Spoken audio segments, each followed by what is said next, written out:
Kumusta po mga boss? Calcal pipe sound check. With silencer sound check mga boss.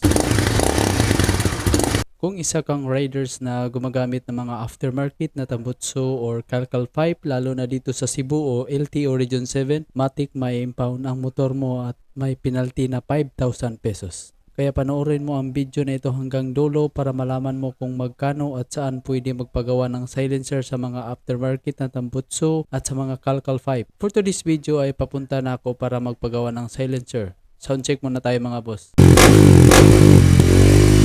Ito ang tunog ng calcal pipe mga boss.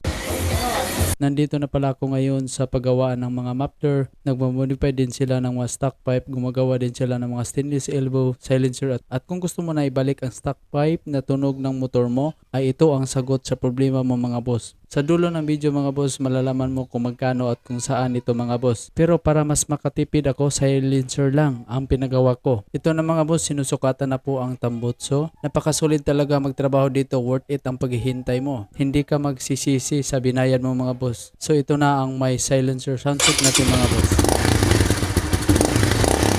Highly recommended talaga dito mga boss. Ang nabayad ko sa silencer mga boss ay 450 pesos at ang pangalan ng shop ay GC5 located sa Dumanhog, Cebu. At sa mga gustong pumunta at open po sila ng 8 AM to 5 PM, Sunday to Friday. Close po sila every Saturday mga boss. Sana nakatulong po itong video na ito mga boss.